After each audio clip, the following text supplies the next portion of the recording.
Hi, Thea. Welcome to the Integrative Health Coach Success Podcast. Hi, Julia. How are you? I'm well, thanks. I'm excited to have you and talk about your unique background and kind of how it all meshes together with IHP. So thanks for being here. What I'd love to do to start is if you could share with our listeners what you're currently doing in the health and wellness space. And then I know you've kind of always been focused in more of like the fitness health type of background. So we'll talk about what you were doing full time, but what are you kind of currently doing?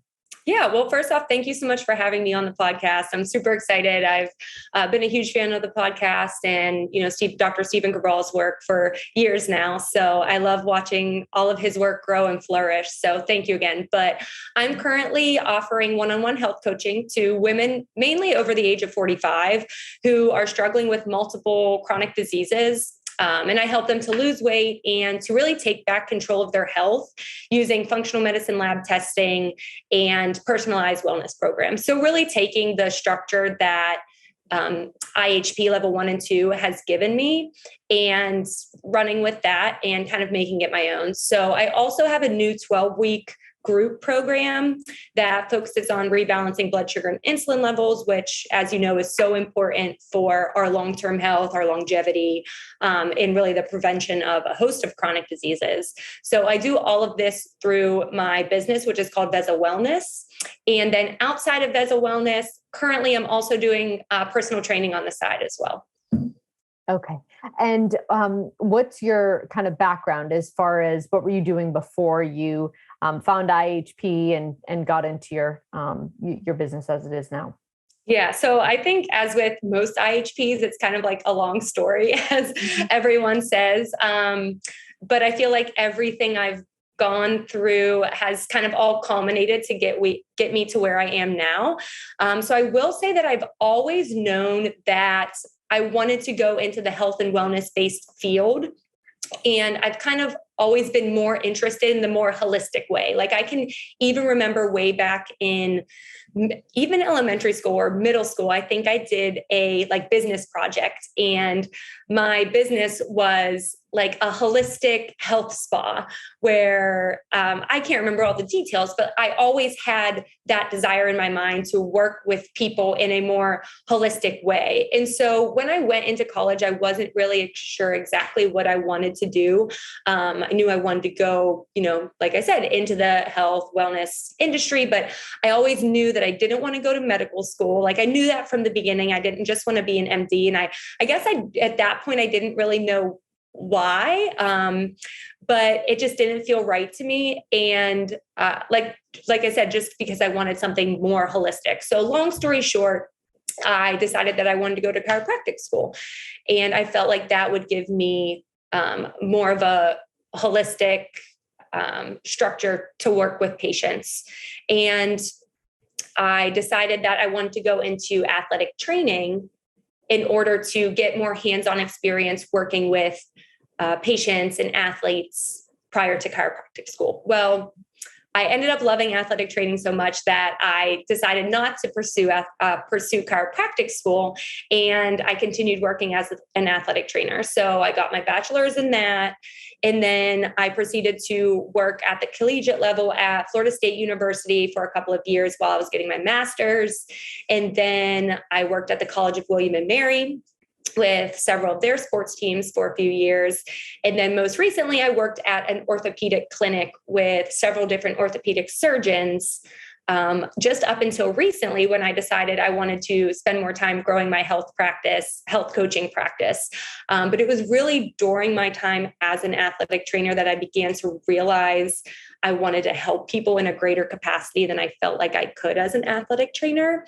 And working as an athletic trainer gave me tons of great opportunities to work with patients and athletes and even, terrific doctors and orthopedic surgeons. But it kind of made me aware of some glaring pitfalls of our conventional medical system, which I know a lot of other people have talked about, but just some of the things I felt like I saw even with young athletes was an excessive reliance on medications and prescription drugs kind of as the main or only answer to things. And then the reductionist approach and not seeing things as a whole system. And I feel like that can often lead patients to feel hopeless about their health conditions or injuries. And I just felt I couldn't accept that. So when I was in grad school was when I started listening to the Cabral concept. And it just resonated with me so much. Like, it was at a time when I was feeling pretty dragged down by the conventional medical model, and starting to see some of the flaws, like I had said. And Dr. Cabral's message and really the message of integrative health and functional medicine in general is so full of hope. And he always says, there's always an answer. You just have to dig deep enough to find it. And so I just loved that. And whenever he released his IHP 1 and 2, I was one of the first to sign up. I think I was like in the first or second group. And I just kind of ran away with it and started learning as much as I can and educating myself with books and podcasts in the functional medicine and integrative health space, and realized pretty quickly that that's what I want to do for the rest of my life. And so now that's what I'm doing and growing that, and I'm really excited about it. Yeah, that's great. And it's interesting because I think a lot of people might hear like that you were an athletic trainer and they would think, that there's probably not a whole lot of conventional tie to that. They might think like personal trainer and okay, like you're dealing a little bit more with just, how the body functions, and that's more holistic. But I think just like anything, when there's, any kind of diagnosis or there's some sort of need for medication or intervention, if it goes in that conventional direction, you're limited if you have, that more holistic mindset, which it sounds like you kind of innately had as an athletic trainer. And you were kind of like, oh, wait a minute, what's going on here? And even, we know so much of injuries can be inflammatory based, or inflammation can play such a role. And okay, fine, you can take in anti-inflammatories, but how long can you really do that before it takes a toll on things like your liver and your kidneys? And what if we just addressed inflammation? There's one thing that I've worked with several actually ex-professional athletes now at this point. The three of them actually happen to be football players. And the thing that they all have in common is they were all forced basically at periods of time to just meet a certain goal weight. And so they were eating horrible food. And, it was just like what was in the cafeteria or what was, being given to them. And nobody really cared about like the quality of it. It was just, is it caloric enough to get this, linebacker to put on X amount of weight? And so there's so many things that happen in the athletic performance space that I think like a regular person might think of as like, well, if you're an athlete, you must be healthy, right? Like, how could you not be healthy if you're an athlete? But when you have kind of the holistic approach to things, you can kind of see it with a different lens. Yes, exactly. And that's definitely something that I noticed with athletes as well, was that their health and especially their long-term health often took a backseat to their short-term performance goals. So like you said, if they need to meet a certain goal weight, they're going to do whatever they can to get there. But really, in reality, if we, and I say we as, I guess, the performance staff for an athletic team or something, if they would really look at the whole health of the athlete, their ultimate performance would be better. But they are more worried about those short-term gains and those short-term successes, that they often fail to look at the long-term and the health of the athlete as a whole picture. Yeah, absolutely. And I think, whether you're an athlete or not, I always say like a short-term gain with a long-term loss is going to only put you back, the whole like keto thing, people doing like these extreme types of diets to, okay, fine, you might look good this summer, but when it all goes to hell in 6 months because your hormones are all a whack and your, stress is basically through the roof, your body, can't regulate properly. Next summer might not. So, short-term gains, sometimes done to extremes, can lead to these kind of long-term losses for sure. Yep, exactly. And that's something that I really enjoy and appreciate working as an integrative health practitioner is that my main focus and my main priority is always the long-term health and wellness of the client. And yes, they might want some quick weight loss, or one of their goals may be body transformation, and that's okay. Whatever their goal is in the short term, we can usually make that happen, but we will always keep the long-term health and wellness in mind. And that's something that I'm not willing to sacrifice in return for a short-term gain. Sure. Yeah, absolutely. So I'm curious kind of what you saw. So where was your kind of like aha moment, or what did you see happening and maybe it was more like in the orthopedic offices where you were dealing more directly with doctors and patients and not necessarily at the collegiate level, but where was this kind of point where you saw, okay, this is happening over here, my beliefs are kind of here, and what happens in the middle for you as far as the relationship? Yeah, well, I would say it was, I don't know that there was one point. It was just a lot of things that I learned as I went that kind of all culminated to make me realize that. But I'll start off for those of you who are listening who are not so familiar with what an athletic trainer does or what with the job of an athletic trainer. It's very demanding, but it's also very rewarding because you get very close with the athletes. And it's not only helping them with their physical injuries. That's one of the main things, diagnosing, treating, and rehabilitating athletes who get injured playing their sport, and getting them back into their sport. But there's so much more on top of that because you're also helping the athletes with their nutrition, their recovery, their stress. You're their parent away from home when they're at college. You're their confidant, their therapist. I mean, everything. You're the one that they're texting at midnight if they're sick or something like that. And so as an athletic trainer, you really get to know your patients who are your athletes. And I think that's something that's very unique to athletic trainers. And so whenever I would take an athlete to a doctor's appointment, or say they would have several doctor's appointments if they had to see a cardiologist and a GI doctor and so on, me as the athletic trainer, I was really the only person that knew what each of those doctors told the patient. The GI doctor probably didn't know what the cardiologist told them, and the cardiologist probably didn't know what the GI doctor told them, because they're so focused on their system of the body. But I, as the athletic trainer, was kind of in the middle, seeing the whole picture of health of the athlete. And so I thought that was something that was really unique and something that I really enjoyed about athletic training, because I felt that I was able to help the athlete so much more because I was the person that had all of the information. And then, like you said, when I worked in the doctor's office, we would see upwards of 50 or more patients in a day. And so that leaves maybe 10 minutes for a patient to see the doctor. And there's no matter how many questions the doctor asks in that 10 minutes, there's only so much that information that you can really get in that short amount of time.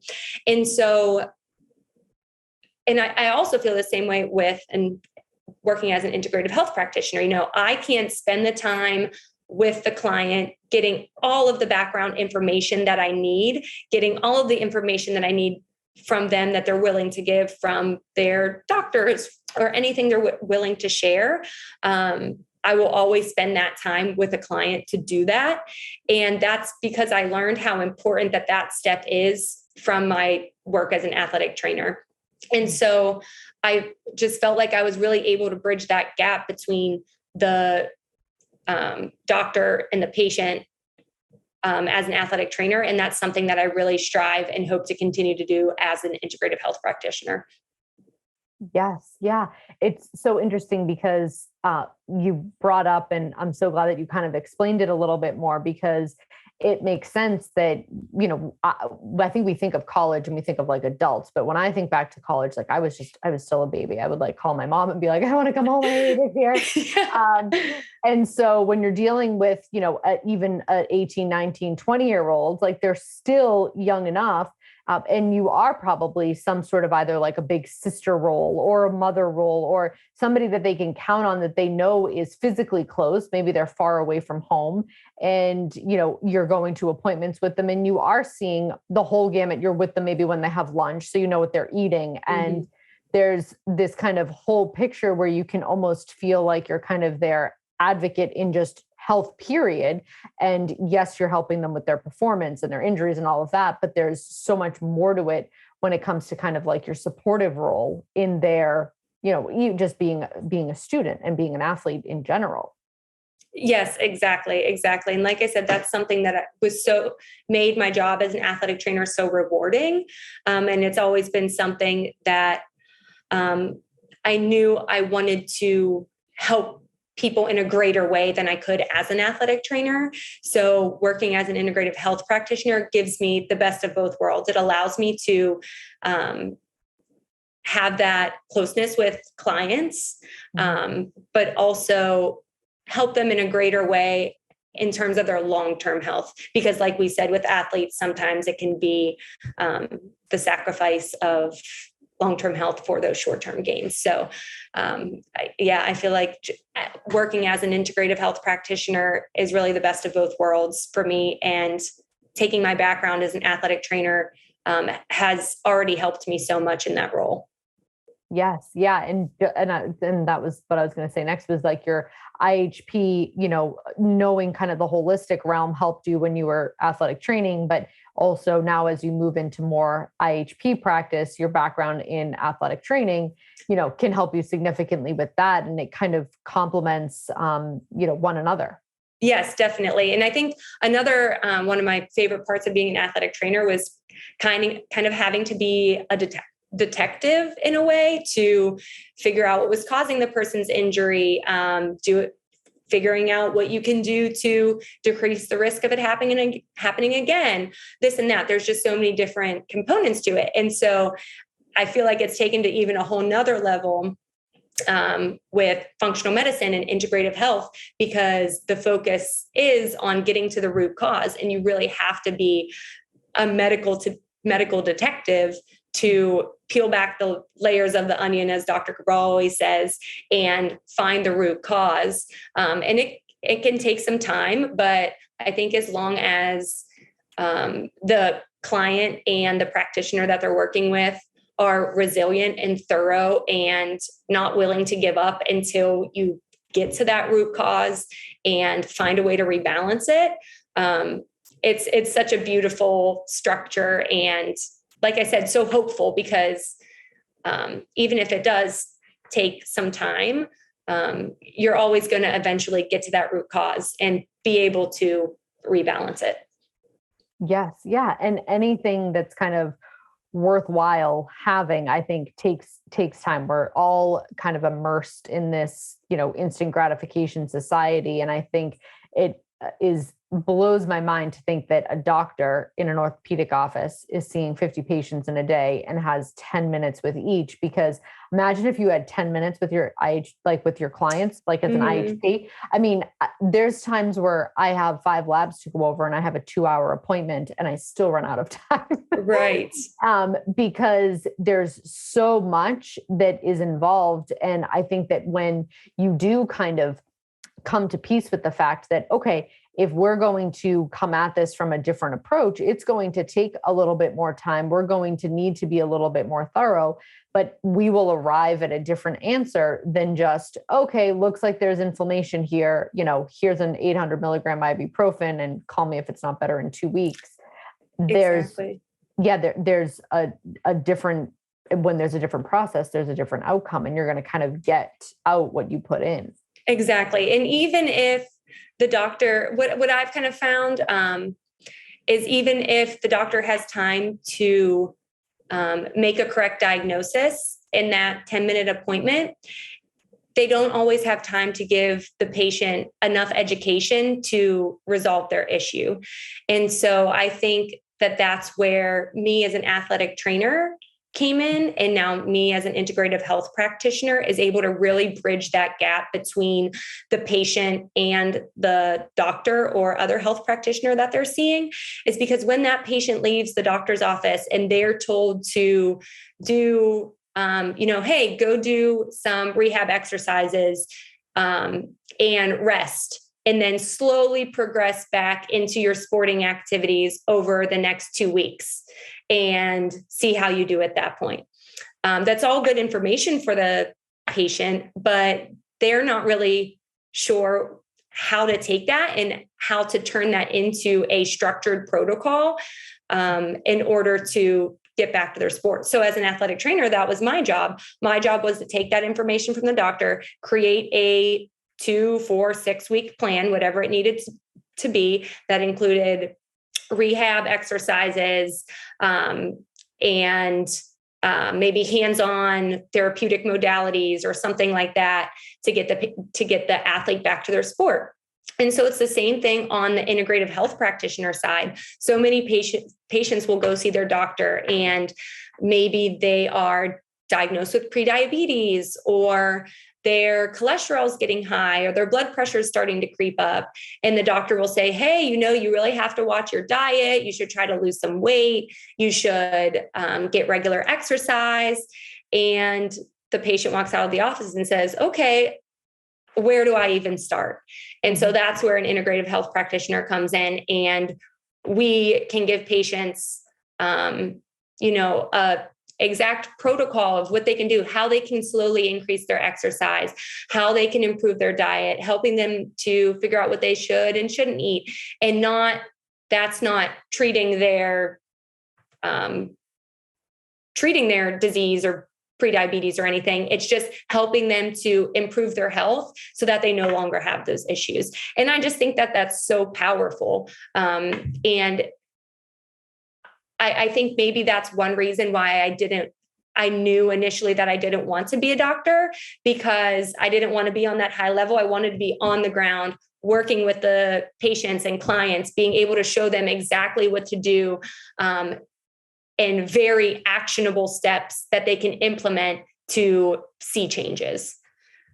Yeah, absolutely. And I think sometimes, like on this show before, we've kind of talked about maybe like people getting incorrect information from, conventional medicine or no answers. And in this instance, like that's good information. The doctor told them to move their body, to lose some weight, and to think about lifestyle stuff.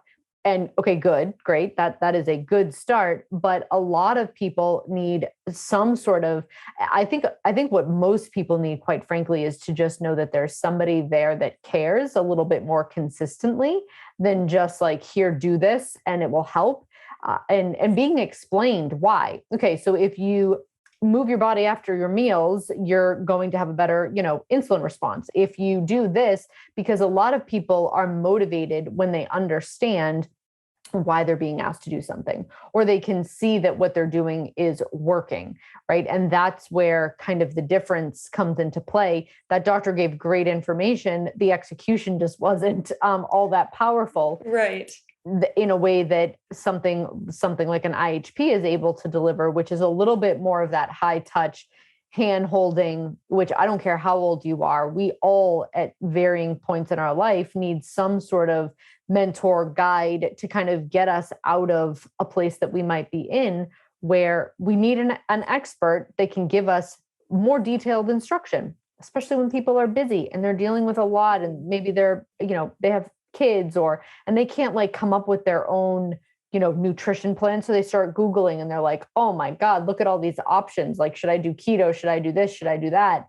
And it's can be overwhelming. And so having somebody pare it all down for you, like you said, allows that gap to be bridged to where they're like, okay, I'm doing what the doctor said, but I also have a clear plan and somebody who's able to kind of guide me in the right direction. Yes, exactly. And like you said, it can just be so overwhelming.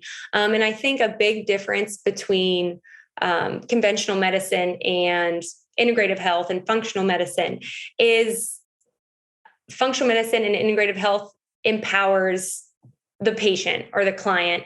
It empowers them by giving them, like you said, a balance of the teaching or the education and the coaching. So not only are they being told what to do, but they're being told and explained why they're doing it. And I think that's empowering to patients, because then they, like you said, they understand and they know why they're doing something. And then that gives them, I think, more motivation and encouragement to actually do those things because they know why they're doing it. Whereas in the conventional medical model, like the doctor is kind of looked at as like the ultimate source of knowledge. And yes, they are very knowledgeable. They're very good at what they do. But I think clients or patients depend on that doctor to fix everything for them because they're not empowered to take action and do it themselves. Yeah. Or just hear them say something as simple as, exercise, eat better and, change some of your lifestyle habits. And I think a lot of patients today just aren't empowered to go, so what exactly does that mean? Right. Because, okay, they're the authority. They would tell me what it meant. If I needed to know what it meant, I should just know what this means. You know what I mean? Like we get caught in this almost paralysis of like, that's the authority. I'm just being told what to do. I better go just do it and figure it out. Whereas I think there's a level of respect that we as practitioners, IHP practitioners, show to clients. At this point in what I do, after, reading labs for 12, 13 years, I could easily look at a Big 5 lab and tell a client exactly what they needed to do with high confidence in 5 minutes. And it would be, here, do a detox, do a CBO protocol. We need to use some magnesium for your stress, take vitamin D. We need, more nutrients, DNS. And that's the protocol that I end up delivering to them at the end. But all the stuff in the middle where you explain to them where the imbalances are and they can see it for themselves and you respect their process of getting to know their bodies more, that's where you see change. That's where you empower someone, which I think was kind of, similar to your point, is that is all kind of what's a little bit different, what teases us apart. Yeah, absolutely. And I think that also helps the patient in the future so that they ensure they are not back in the same place 2, 5, 10 years down the road.